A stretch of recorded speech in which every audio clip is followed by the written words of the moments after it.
Hello and welcome to Afro Tales TV, where real African stories come alive. Today's story is one of pain, insult, hard work, and sweet revenge. Imagine being treated like trash, only to return years later as the boss of the same people who laughed at you. Get ready for the houseboy that became the boss. Please don't forget to like, share, comment, and subscribe to Afro Tales TV. Now, let's begin. The houseboy that became the boss. My name is Michael.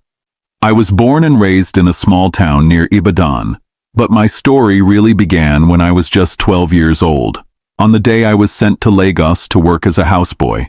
My father had died in a motor accident, and my mother couldn't take care of me and my younger sister. A distant uncle promised to help by taking me to Lagos to live with a family.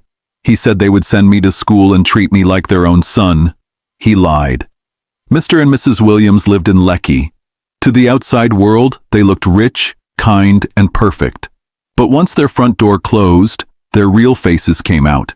From the first day, I knew I was not there to be part of their family. I was there to serve. Michael, come and wash these plates. Michael, go and iron Sir's shirts.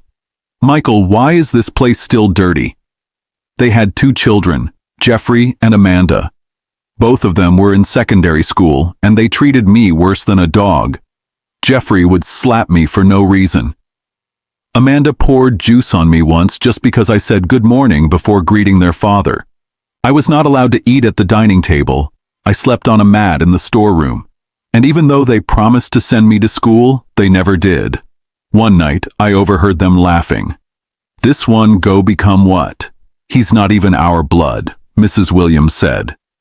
"Just use him well. At least he's obedient," Mr. Williams replied. But what they didn't know was this.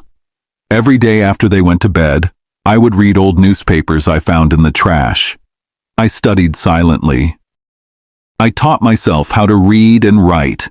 I watched the news when nobody was home and listened carefully to how people spoke English. At night, I would pray. "God, if you help me leave this place, I will never forget where I came from." I stayed with the Williams for 5 years. Then one day, something happened that changed everything. It was a rainy Tuesday morning. Jeffrey had a fight with a boy in his school and came home angry. He blamed me for not packing his lunch properly. "You idiot!" he shouted, throwing his school bag at me. "You can't even do one thing right!" He kicked me in the stomach. I fell, holding my ribs in pain. When their parents came home, instead of scolding him, they blamed me again. "You're getting too proud in this house," Mr. Williams shouted.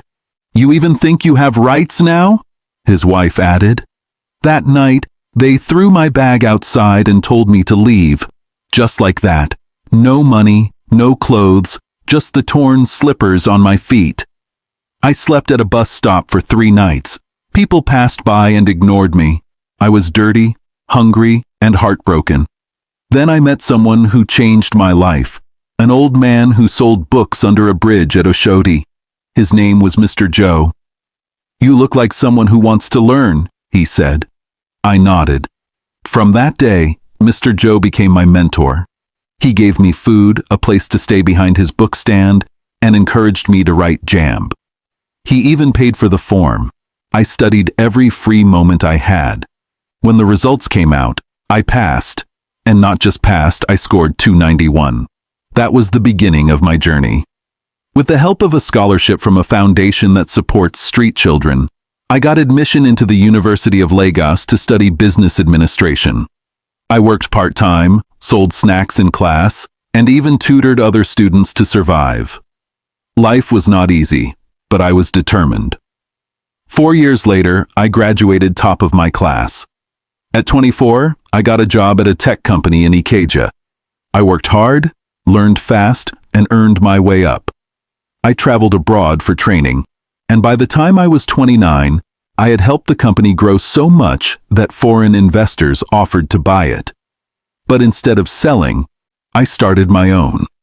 That was how Micey Ventures was born. My own business, my dream, my future.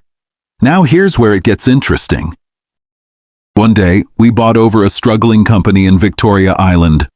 They had lost a lot of money due to poor leadership, and my firm took full ownership. I decided to go and inspect the branch myself.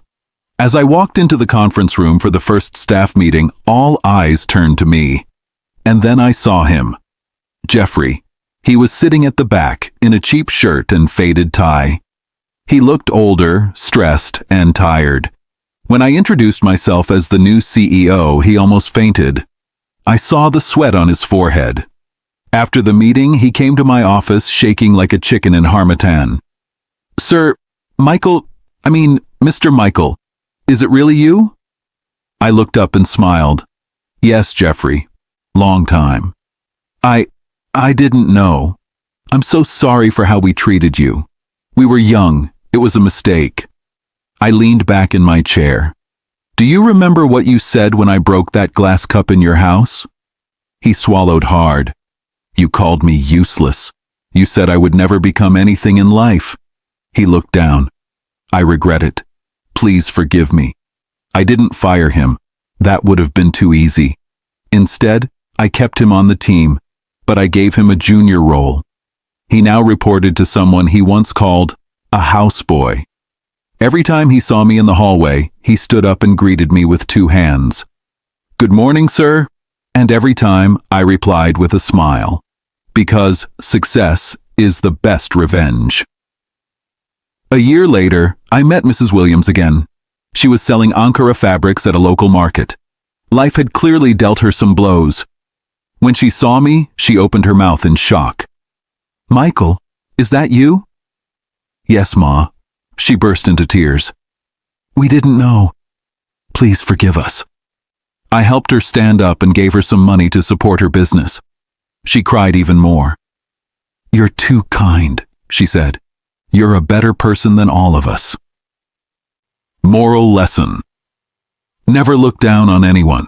That houseboy, that gate man, that maid, they may just be your boss tomorrow. Hardship may delay your dreams, but it can never stop what God has planned for you. Michael was insulted, mocked, and thrown out. But he rose, not with hate in his heart, but with focus, humility, and hard work. No matter where you start in life, it's where you finish that matters. Thank you for watching this emotional and motivational story on Afro Tales TV.